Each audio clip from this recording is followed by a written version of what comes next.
Hello, everyone. Welcome to Sankofa Video Books and Cafe. I'm Christina Joy, the events coordinator. Welcome, welcome. Give yourselves a round of applause tonight. It's been a long week, huh? Y'all look like it's been a long week. Tonight we have a very special conversation for y'all. This Women's History Month. Let's give it up for women. Y'all do better than that. First of all, anyway, so today is International Women's Day, and we have a special conversation between this lovely sister right here, Imani D. Owens. Give it up for Imani D. Owens. Coming all the way down here from Jersey. Okay. From Harlem. Oh, Harlem. Okay.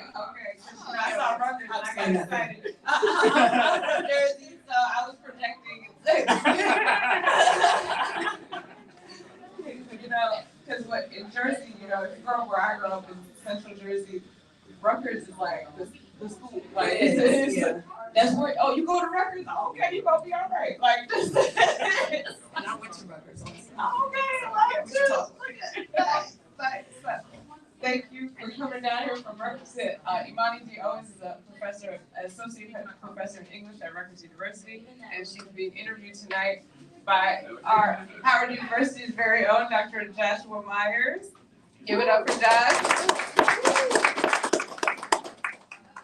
And tonight they will be discussing this book that Imani just published within the Black Lives Across the Diaspora series called Turn the World Upside Down, Empire and Unruly Forms of Black Folk Culture in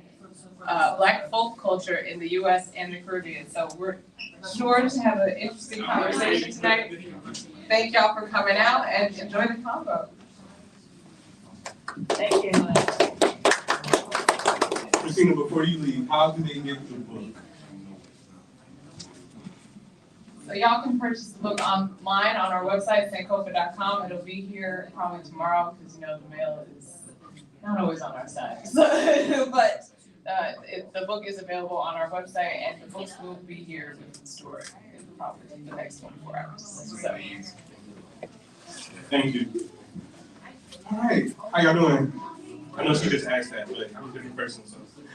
Y'all good? Yeah. Book talk on a Friday night. Yes. How are you, Mother? I'm well. How are you doing? All right. This is a pleasure to read for many different reasons.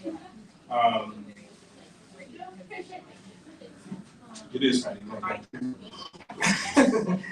So for me, it was a pleasure because this whole conversation and, quite frankly, contestation between folk culture and the idea of authenticity, the idea of preservation, even, you right against that grain. And so once I read that in the prologue, I was ready. I was ready for something not just new, but something generative. And so, beginning from that premise, you introduce us to an important cast of figures, some extremely well known, some lesser known, but they span many different places, and they write about many different places. You know, we might call maybe the Black Atlantic, the West, what do you want to call it, Western Hemisphere, New World. And it's interesting because when people talk about Black writing from the era that you were talking about, the Negro Movement era, or the later generation, the Lawrence Jackson Dawson Indignant generation, whatever you want to call them, those two, that period, we often locate them usually domestically, right? And so the Negro Movement is centered in Harlem, where you live, and you kind of stay there. And then if we go somewhere else, we go to DC, or we'll go to many different places, and some people go to Paris, right? But it's interesting because we know that this is happening in many different places, and the writers of those periods, of those places, are thinking about those many different places as they engage. And so the word that's in the title, empire, is really important when we consider this. And that word is often not implicated when we consider questions of folk culture.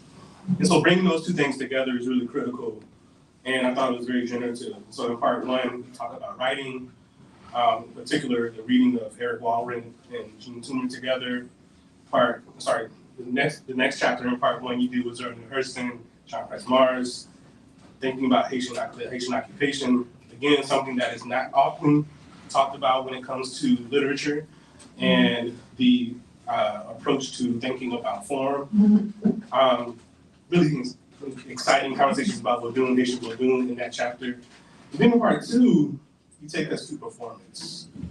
And I really like that. I really like the shift that part two occasions. And of course, the first chapter of part two taking us to Cuba and looking at, you have to help me with the pronunciation, Eusebia Cosme and declamation as a really important entree into thinking about Afro-Cuba.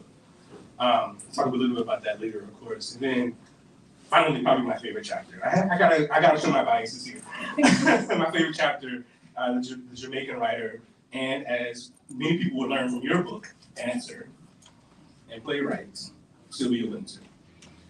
Thinking about Sylvia Wynter's early work, which too few people start with, and looking at the ways that she engaged this question of the folk and of dance, and how that informs her, not just creative work, but all of her work, right? Everything that she does is informed by that particular moment. And so that's the overview of the book, and that's why everybody in here should buy the book. This is a book that allows us to connect Black writing, Black performance to the folk in ways that is not romantic of the folk, right? It's not a romance. It is engaging the folk at the level of their critique of not just empire, but creating a different world. And that's what the title of the book comes from, okay? And so I have some questions written here. I'm gonna ask my questions, Imani's gonna answer my questions, and then we'll open the floor to the audience for conversation, okay? All right. First question is not why you wrote the book. Is it why I wrote the book? I could answer that. But here's the first question. In the beginning of the book, I kind of talked about this a little bit just a few minutes ago. You mentioned the ways that folk culture has been romanticized or conflated with the kind of authenticity. You write against that grain, and the writers that you write about and engage were more than this practice of looking at Black folk culture as a kind of museum piece. Why was it important for you to make that particular intervention? Well, first I want to respond. I just want to say thank you to Sankofa Video and Books. I want to say thank you to you for being my conversation partner tonight, and thanks to my homies in the audience. Thanks for coming out. Appreciate you. And shout out to Brooklyn. That's where I'm from. Okay. So thank you for that. I really appreciate when people remind me about what I wrote, about what the book was about, because I think you getting that the book is not sort of wanting to challenge both this romantic view of folk culture, and we can circle back and define that in a little bit, but also to say that writers like Langston Hughes, Zora Neale Hurston, all the folk that I'm writing about back then, right, were not viewing it as simply about this romantic turn to the past or simply about authenticity. In fact, they didn't view folk culture as a thing of the past. So they were kind of contesting some of the dominant views of the Harlem Renaissance. Alain Locke, who we all know and love, he had this sort of binary of the old and the new Negro, right? And so this idea that the old Negro was the Negro that was kind of left behind in the South during the Great Migration. And this idea that something else was left behind, the beliefs, the traditions, the music, the speech, the culture, all these things were important to preserve.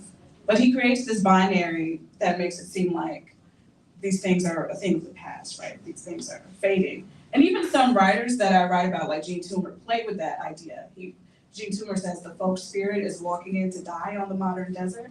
And I'm like, but in Black diasporic culture, death is not always just an end. Death can be a crossing, death can be generative in other ways.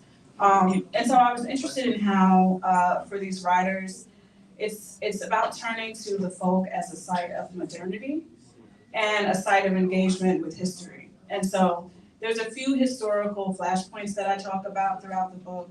One of them is the US occupation of Haiti that you mentioned, but another is the construction of the Panama Canal from 1903 to 1914, which was, they say it's the US Army Corps of Engineers that built this canal that connects to the oceans, right? This massive project dug through the Isthmus of Panama. But the people who built it were Black. They were these workers from mainly Barbados and Jamaica. And so to think about people like Eric Walrond writing that history during the time of the Harlem Renaissance, and also participating in the Renaissance, just not only as a writer, but he went to all the parties, and everything. He was always there. So I'm like, this changes the idea of what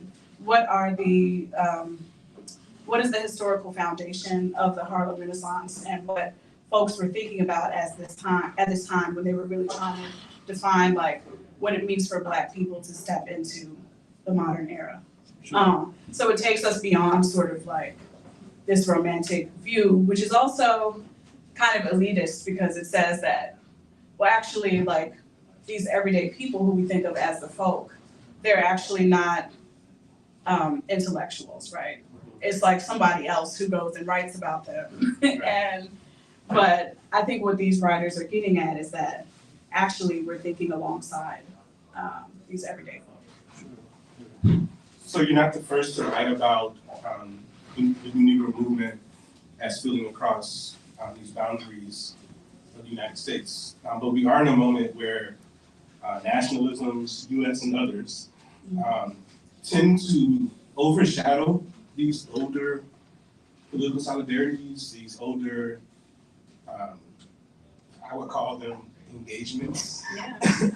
And in reading about Walrond and Toomer together, and then in reading Hurston and her complicated views of US occupation, and Price Mars together, what might we learn about the ways that this period of writing understood the global, understood the menace that was empire, and then tried to write against it? Right. I like what you said about the menace of empire. So the empire in the title, we could also talk about the title and why all those words had to be in it. But the empire in the title is referring to primarily US empire, but also, and by that I mean like military interventions into the Caribbean, like the US occupation of Haiti, their ongoing involvement in Cuba, the building of the Panama Canal, various kinds of like economic and cultural imperialism. The 20th century is really, I was gonna say the decade, the century of US empire, right? And so it's impossible, I was gonna say it's impossible not to reckon with that, but some people manage. But I think it's important to reckon with this idea that what we think of kind of as these natural flows of cultural exchange happen because of people navigating empire. For example, flows of migration, Caribbean migration to the United States that happened after the construction of the Panama Canal were in part opened up by people working on the canal and sending money back so that their relatives could migrate. And so empire becomes sort of, I think, one of the dominant frameworks by which we can like understand how Black people kind of came in contact with each other like during this period. And so like I think we understand like by now the 1920s is like this period of Black internationalism. But I'm also interested in the way that it sort of continues with each of these like historical flashpoints. You even have like in 1948, a ship called the Windrush arrives in London with all of these Caribbean migrants on it, right? So there were also flows to the metropole, to Europe that are a part of the story. Let's take the theme of looking at these words on the book. Yeah. Unruly forms. Yeah. You write about the ways that, in particular, June Toomer, this book, The Lies form, the novel, the collection, what is it? And also, it's my art. and then there's a way also that these, whether we call it resistance or not, the ways that our people were able to survive and live was through their unruliness itself. And so this the ability to write about Haitian Vodun as a form that can't be ruled, or a mode of living that can't be contained, even as they tried during the occupation to contain Haitian Vodun. And there's like reciprocality between the way that you have to write about it and the thing that it is, and even the writing will never capture the unruliness of it. But you can't reduce it to the forms that are present in American literature at the time. Can you talk about that as well? Yeah. It took a while for me to land on unruly as a word to put in the title because I've been thinking, like, they're all experimenting, right? I've been thinking of this word of experimentation. But then I began to think about all the ways that US empire tried to contain Black culture and Black folk culture specifically. So one example of this is during the US occupation of Haiti, the Marines would raid the Vodou temples. They would take sacred artifacts. They would display them, take them back to the US. They would also take a number of ideas. It's like no coincidence that the first like zombie films emerged in the 1930s during the occupation. And so, but there was this idea that different kinds of spiritualism and rituals could be subversive, right? That was what was really behind it. They could offer these forms of critique, right?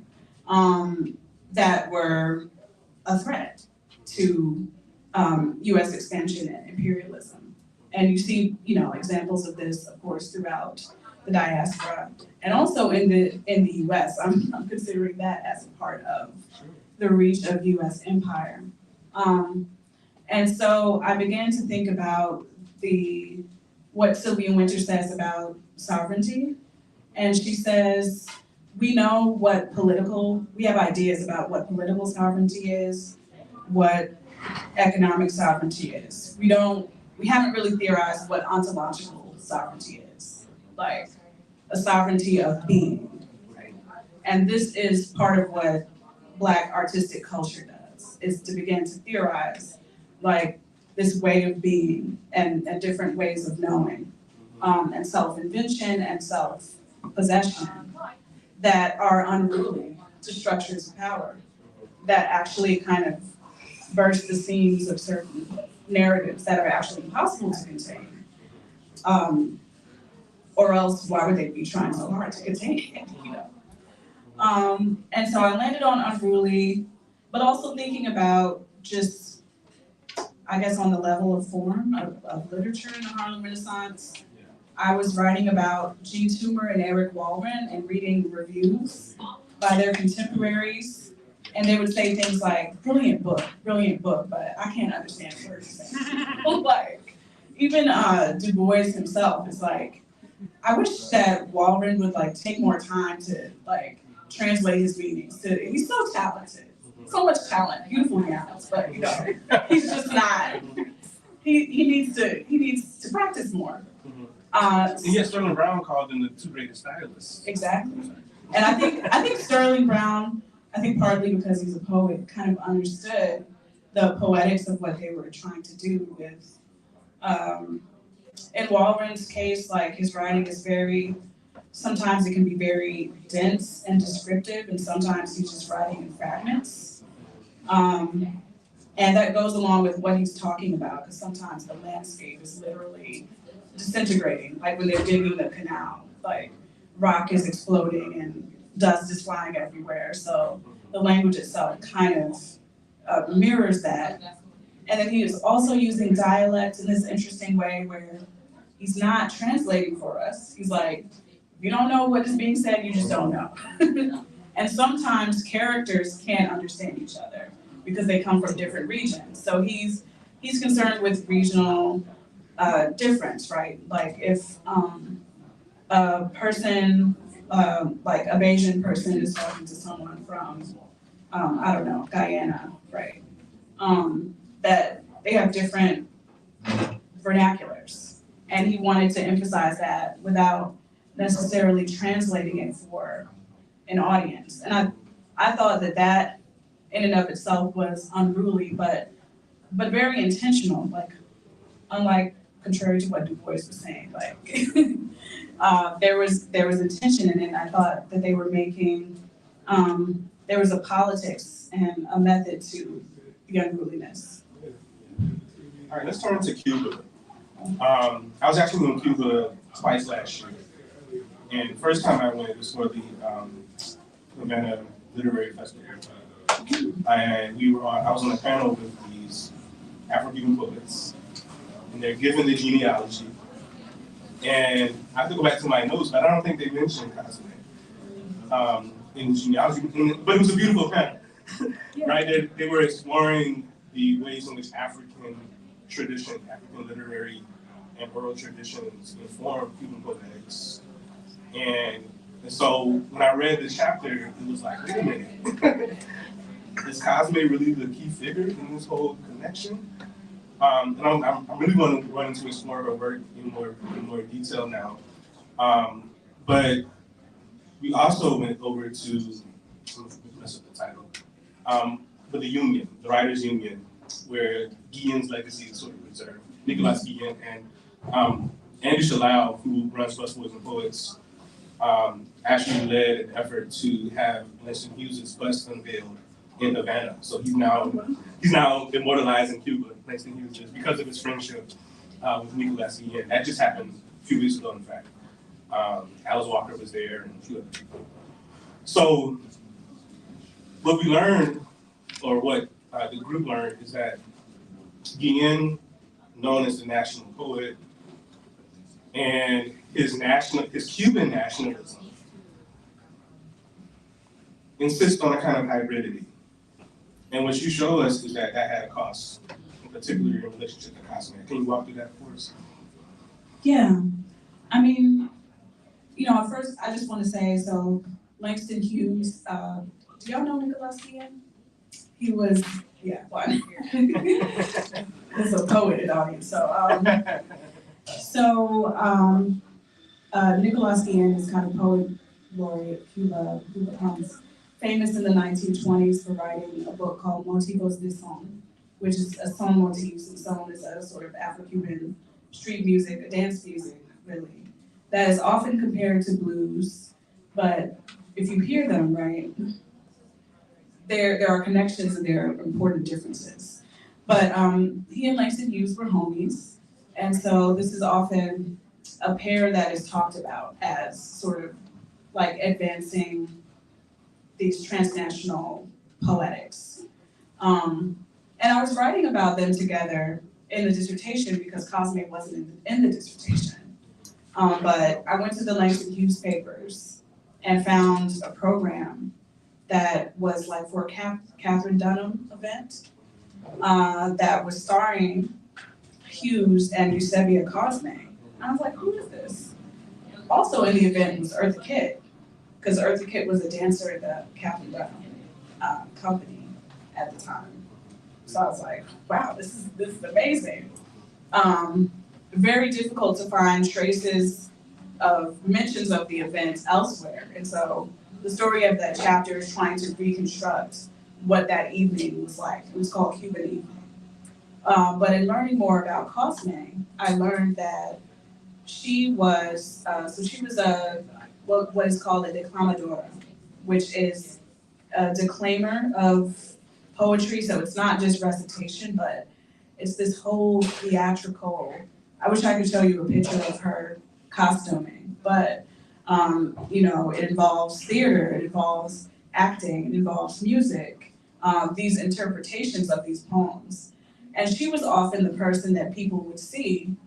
They didn't necessarily see like Nicolás Guillén reading his poems, right? They would see Cosme performing, reciting his poems in front of these large audiences, like big ballrooms. And she also had this radio show on CBS that was like broadcast out of East Harlem. And it was broadcast to the Caribbean, but also like throughout New York. And she would recite some translations of Langston Hughes's poetry, Paul Laurence Dunbar, Little Brown Baby with Sparkling Eyes. And I'm like, she chose that one on purpose to let y'all know where she's coming from. But I think she and Guillén had an interesting relationship, in regards to sort of how she kind of defined her racial identity. And she always talked about herself, in her youth as a Nina Negra, like a little Black girl, right? But when people would describe her in reviews, they would call her mulata. And I was like, this is not a word that she used to describe herself, right?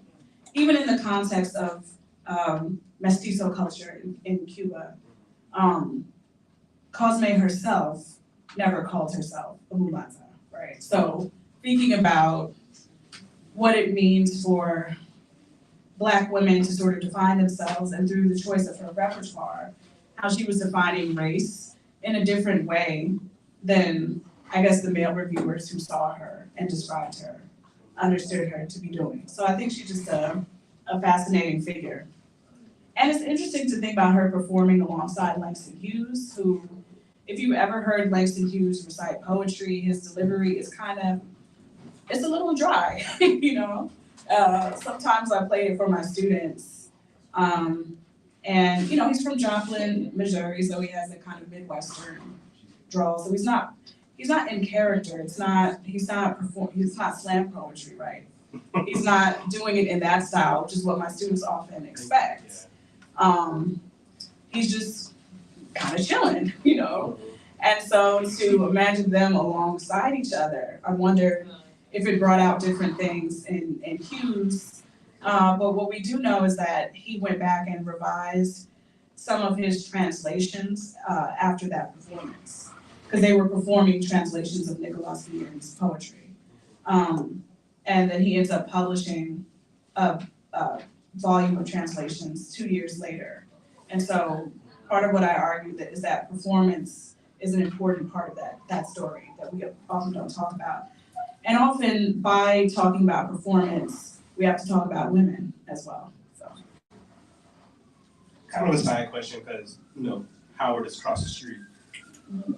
Who is Ben Carruthers? Because we don't talk about him at Howard at all. I don't know if anybody at Howard has ever heard that name. I'm like, who in the world is Ben Carruthers? And is he related to Jacob Carruthers? That's the question, but I don't know if you know that answer, but who is Ben Carruthers? Yeah, well, I don't know if he's related to, but Ben Frederick Carruthers was a professor of Spanish at Harvard. Not Harvard, I said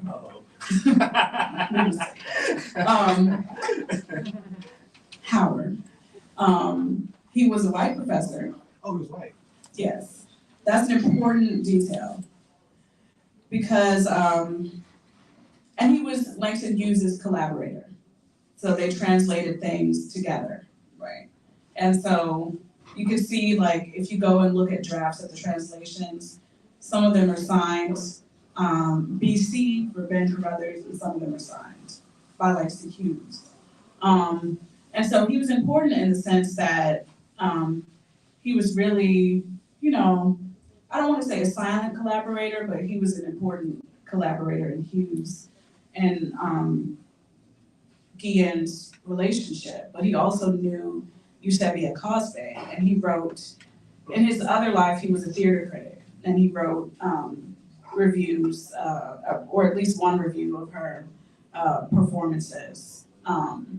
And so, I mean, I think that there are a lot of figures like him, and,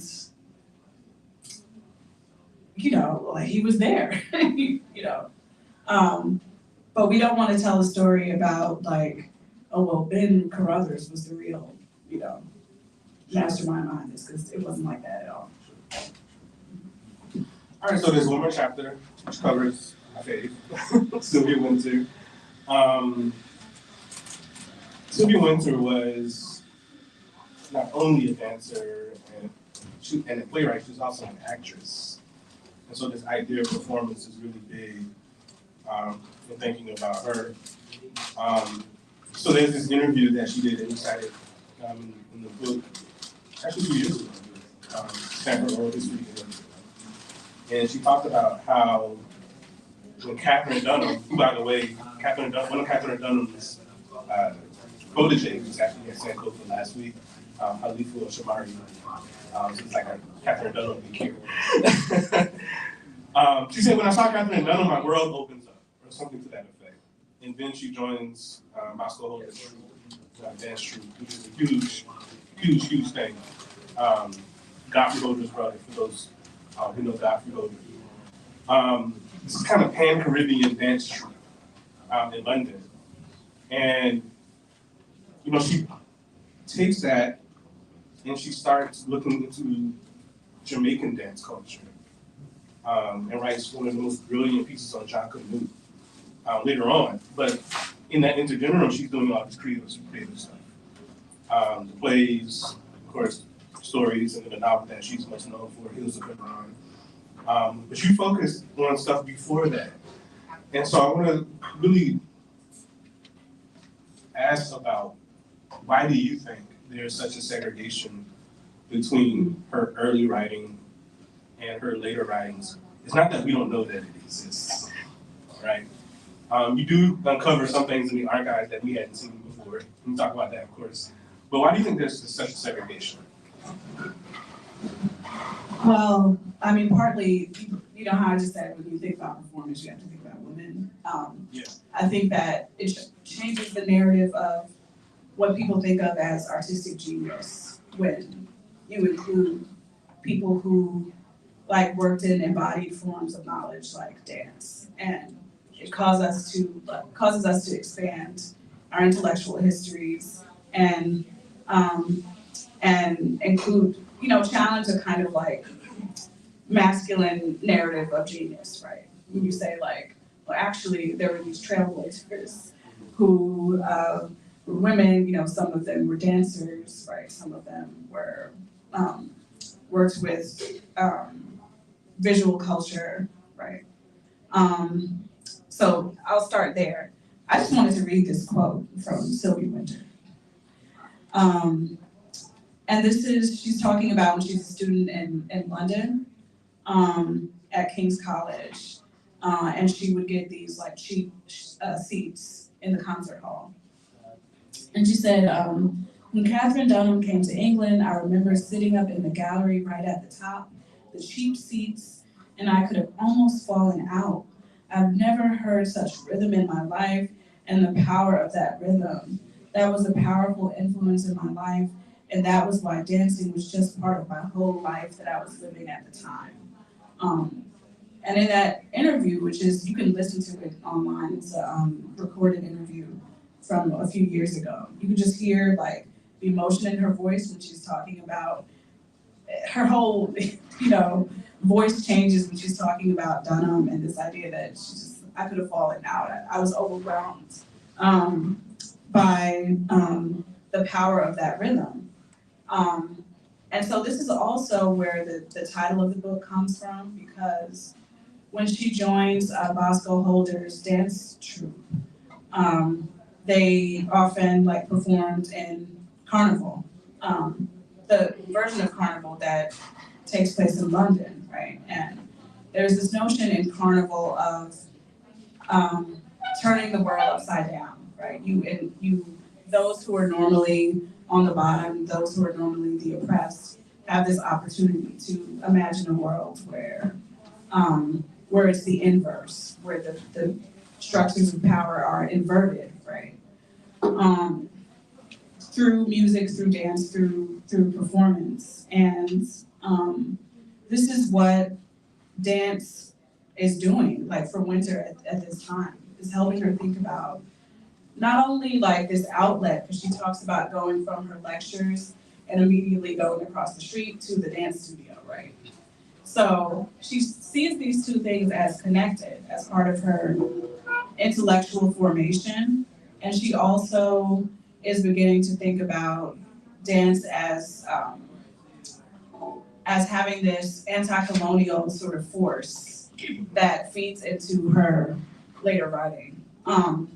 So I think it often gets erased. I mean, I've had a few questions while, as I was working on this, where people were like, well, I didn't know she did this, so it must not be important, right?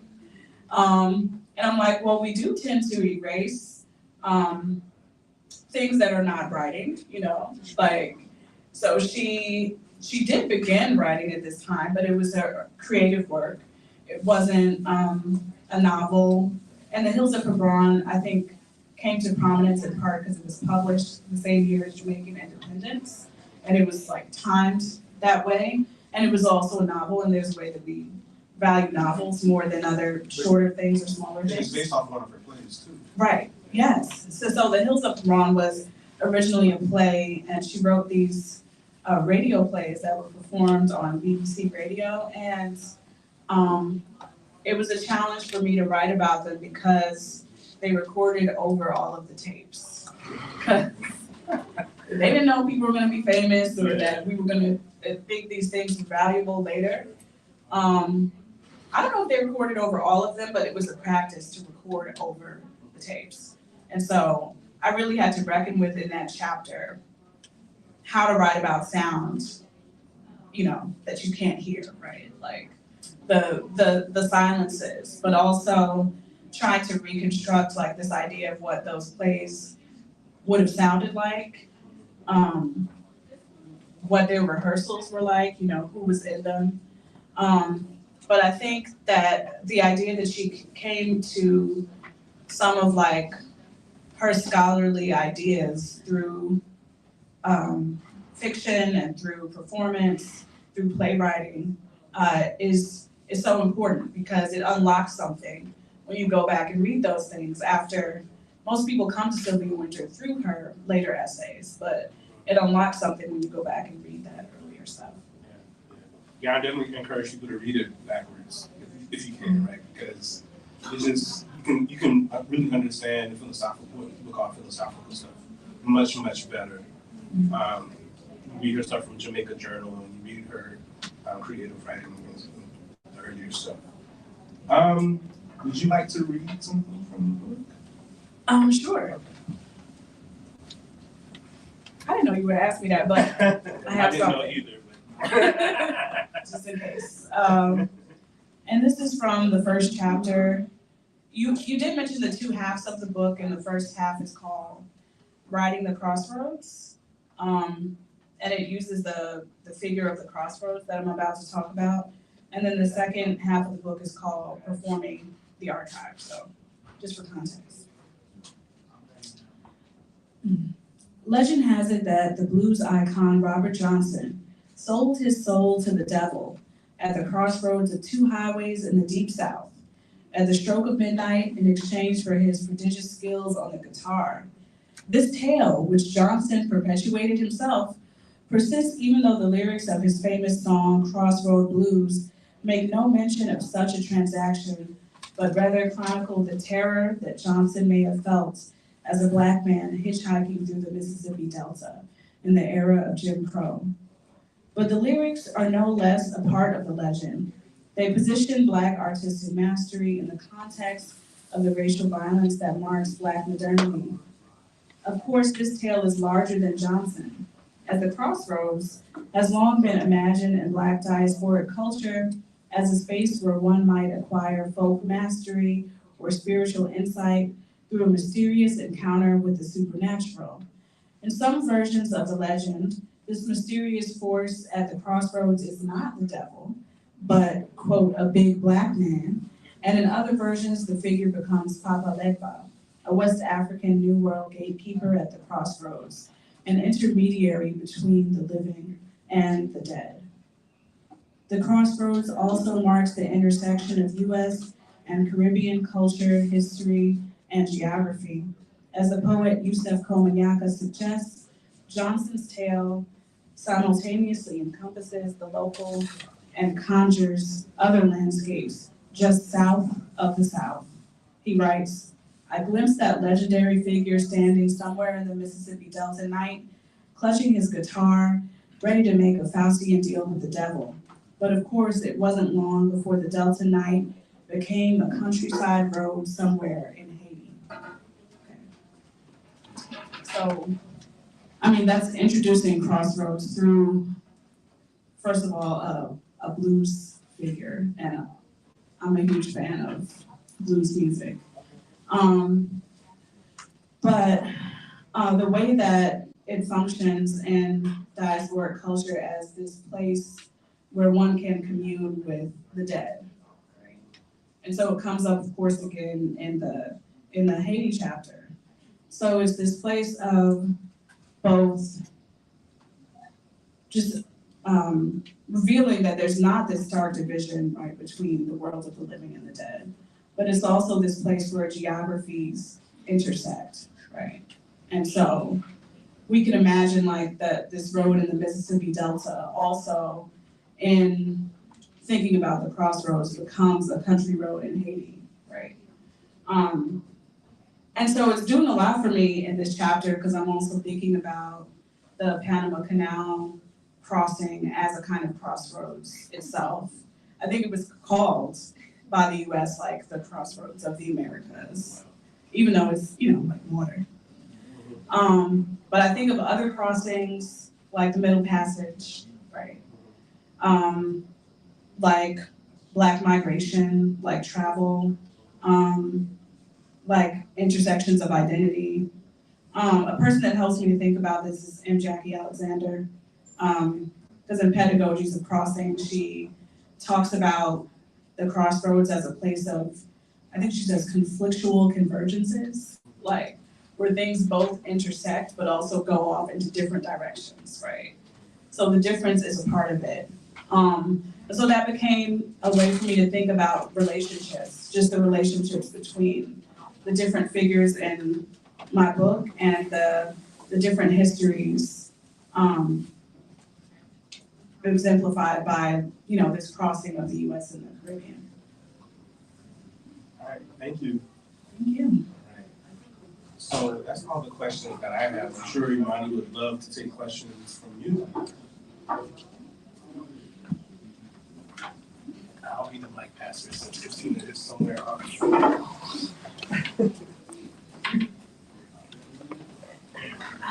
Thank you so much for your presentation and these excellent questions, Dr. Myers. So I have too many questions, but I just want to begin with two. So the first is, how did you grapple with unruly data that challenged some of your initial suppositions about your subject? And the second question is, how does reframing folk culture as something modern add to our understanding of this period, these artists, etc.? Because when we think about the New Negro movement, it centers elite understandings of culture, and how does your perspective on folk culture being modern reframe, reshape that? Thank you so much.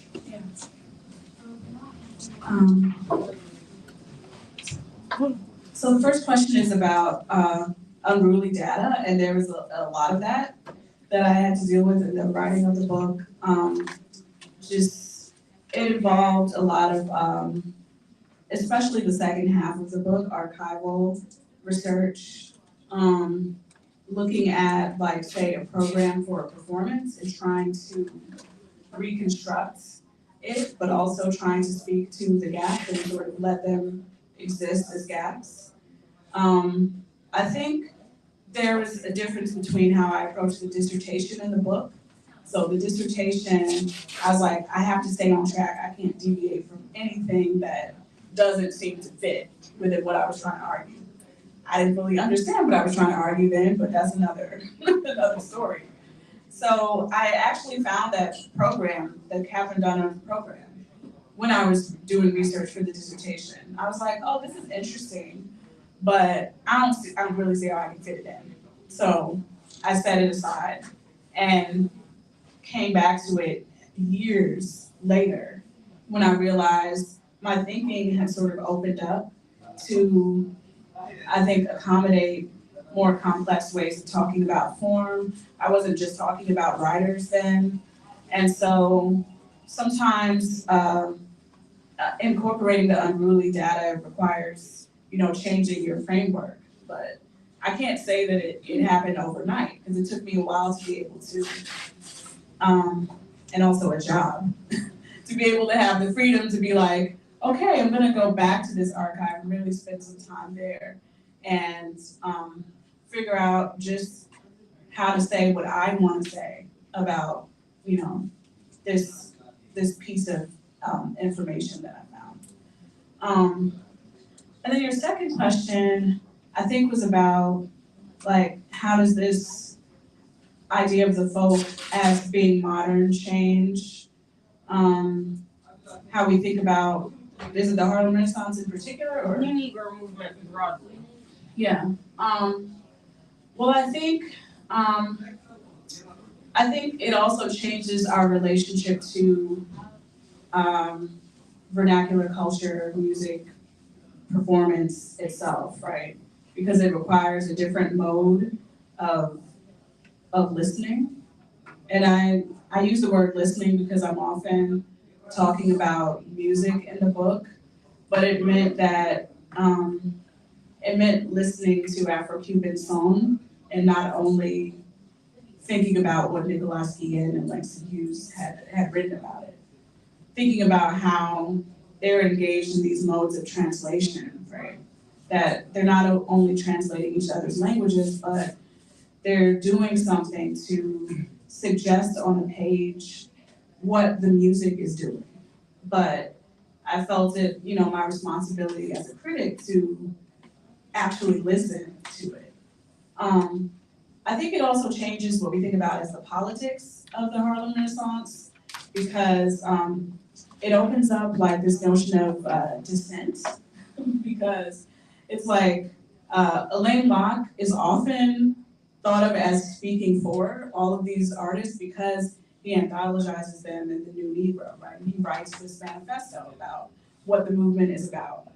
But if you actually look at the authors that he anthologizes, what they're actually doing kind of diverges from what he says, Like, in fact, they're not, concerned with the same kind of respectability politics. Like, there are all of these like political differences. So part of what I wanted to bring to the fore is it changes our idea of what their political investments were, if we think about the folk as modern. Any more questions?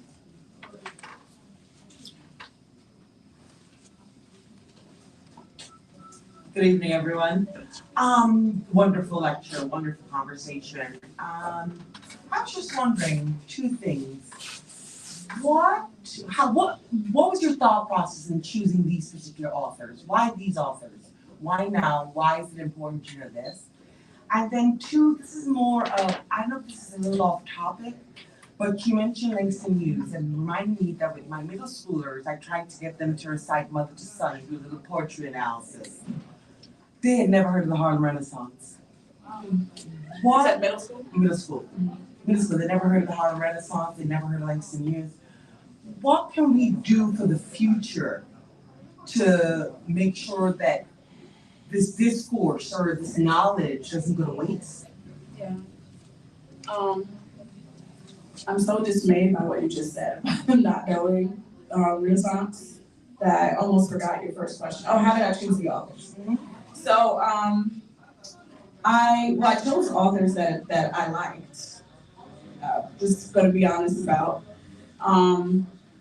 But who are also engaged in a certain kind of thinking, who are thinking not only diasporically, but specifically regionally. Like Langston Hughes, he had this journal that's in his papers that is like, it says Journey South. It's like a travel diary. And in South, he lists Georgia, Louisiana, Havana. And I was like, So Hughes's idea of the South, encompassed not just the global South writ large, but also what was south of the South, right? It broadened into sort of the Caribbean Ocean. Same with Hurston, who wrote about Haiti.